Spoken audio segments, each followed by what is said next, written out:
दूसरी तरफ अंजलि की माँ पुष्पा जी अपनी समधन के मुंह से तमाशा बनने वाली बात सुनकर दुखी हो गई। गुस्सा तो बहुत आया, लेकिन बेटी की सास को कुछ कह दिया तो बाद में बेटी को ही परेशानी होगी, यह सोचकर उन्होंने खुद पर संयम रखकर कहा, आप चिंता ना करें, सब तैयारियां अच्छे से चल रही हैं। आप तो बस हमारी बेटी अंजलि का ध्यान रखें। हाँ हाँ जरूर, क्यों नहीं, आखिर आपकी बेटी हमारी बहू भी तो है, कहकर अंजलि की सास ने फोन काट दिया। पुष्पा जी परेशान हो गई, क्योंकि अभी कुछ दिन पहले ही तीज का त्योहार गया था, जिस पर उन्होंने अपनी बेटी के ससुराल वालों के लिए खाने पीने का सामान और कपड़े वगैरह सब भिजवाया था। शादी को 2 साल हो गए, लेकिन हर त्योहार पर बेटी की सास ललिता जी कुछ न कुछ लेने के बहाने ढूंढते रहती थी। हर बार कोई न कोई रिवाज बताकर अपना लालच पूरा करती थी। पुष्पा जी सब समझती थी, लेकिन जहाँ बात रीत रिवाज की आ जाए, वहाँ चुप रहने के अलावा और कोई चारा भी नहीं था। अंजलि उनके घर की बड़ी बेटी थी। उनके 2 छोटे भाई बहन भी थे और दोनों ही पढ़ाई कर रहे थे। उन दोनों का भी काफ़ी खर्चा होता था और साथ ही में अंजलि के पापा की बैंक क्लर्क की नौकरी में तनख्वाह भी बहुत ज़्यादा नहीं थी, लेकिन फिर भी वह अपनी हैसियत से ज़्यादा ही बेटी को देते थे। अंजलि अपने घर की स्थिति के बारे में अच्छे से जानती थी। उसने अपनी सासू माँ से बात करने की कई बार कोशिश की, लेकिन उसकी सासू माँ का एक ही जवाब होता था, यह तो हमारे घर का रिवाज है, थोड़ा सा देने में भी कंजूसी करते हैं, तो इसमें मैं क्या कर सकती हूँ। हमारी रस्म रिवाज तो उन्हें पूरी करनी ही पड़ेगी, और इस घर की बहू होने के नाते तुम्हारा भी यह फर्ज बनता है कि तुम इस घर के तौर तरीके अच्छे से अपना लो। सासू माँ से तर्क वितर्क करना अंजलि को अच्छा नहीं लगता था।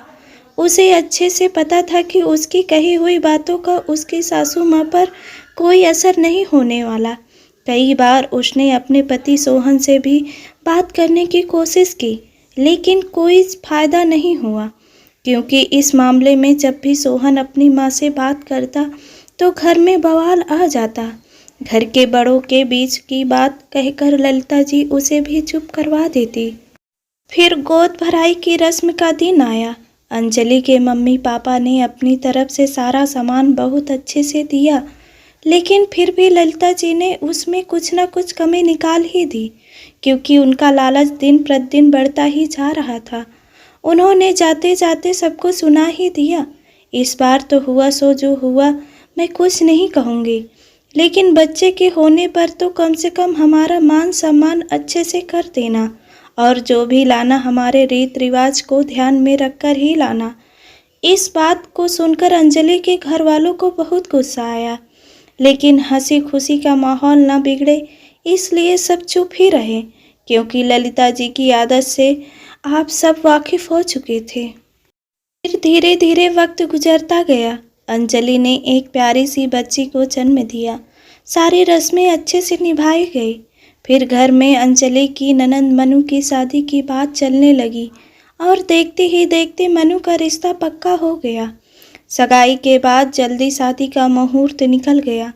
घर में शादी की तैयारी जोर शोर से चलने लगी। सब रस्मों रिवाज के अनुसार शादी निपटाने के बाद एक दिन मनु की सासू माँ मनु के घर मिलने आई। अंजलि और ललिता जी ने उनका खूब अच्छे से स्वागत किया। धीरे धीरे बातें होने लगी। फिर मनु की सासू माँ ने कहना शुरू किया, देखिए समधन जी, शादी का माहौल था और आप लोगों की भी काफ़ी व्यस्त थे, इसलिए मैंने उस समय कुछ नहीं कहा, लेकिन आपने हमारे रीत रिवाजों का बिल्कुल भी सम्मान नहीं किया और ना ही हमारे रहन सहन के हिसाब से लेन देन किया। हमारे सब रिश्तेदारों के सामने आपने हमारी बेइज्जती करवा दी। यह सुनकर ललिता जी सदमे में आ गई। लेकिन समधन जी, हमने अपनी तरफ से सब कुछ बहुत अच्छे से किया है। हमने अपनी बेटी की शादी में किसी भी तरह की कंजूसी नहीं की। पता नहीं कहाँ कमी रह गई जो आपको पसंद नहीं आया।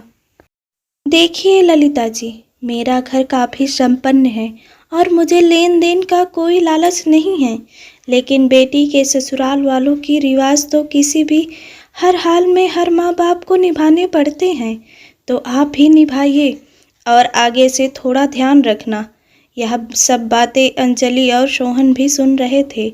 उनके जाने के बाद सोहन अपनी माँ के पास बैठा और कहने लगा, माँ, कहते हैं दुनिया में हर चीज़ घूम कर फिर कर वापस ज़रूर आती है।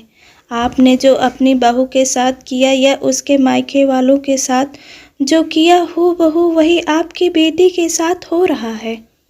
कल तक जब आप रिवाजों के नाम पर अंजलि के मायके वालों से हर बार कुछ न कुछ सामान मंगवाती थी, जबकि आपको अच्छे से उसके घर के हालात के बारे में पता था। मैंने बहुत बार आपको समझाने का प्रयास किया, लेकिन आप तो समझने को तैयार नहीं थी। आज ठीक वैसे ही मनु के ससुराल वाले आपसे कोई न कोई सामान मांग कर रहे हैं। भले ही आपने अपनी तरफ से अपनी बेटी को अच्छे से अच्छी चीज़ें दी हों, लेकिन उसकी सासू माँ को कुछ भी पसंद नहीं आया। अब आपको कैसा लग रहा है?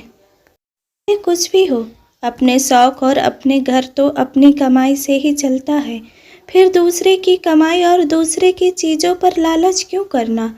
कोई दुखी होकर आपकी फरमाइश पूरी कर रहा है ताकि आप उसकी बेटी को परेशान ना करें। क्या यही सही चीज़ है? अगर आप लालच ना दिखाती तो हो सकता है कि शायद मनु की सासू माँ भी लालची ना होती। आपकी बहू अंजलि के माता पिता भी आपकी बातों से इसी प्रकार दुखी होते होंगे जब आप उन्हें कम लेन देन का ताना देती होंगी। आज ललिता जी को सब बात समझ में आई। फिर उन्होंने अपनी बहू अंजलि का हाथ अपने हाथों में लेकर कहा, बेटा मुझे माफ़ कर दे। मैं बेटे की माँ बनकर लालच में आ गई थी। मुफ्त का सामान देखकर और पाने की लालसा के चक्कर में अपने ही रीत रिवाज बनाए जा रही थी। आज मेरे साथ ऐसा हुआ तब मैं महसूस कर पा रही थी कि तुम्हारी माँ पर भी यही बात सब बीता होगा। अब आपसे ऐसा कुछ नहीं करूँगी। मैं दिल से तुमसे माफ़ी मांगती हूँ। अंजलि भी यह बात सुनकर अपनी सासू माँ के गले लग गई और उनके रिश्ते में मिठास वापस आ गई।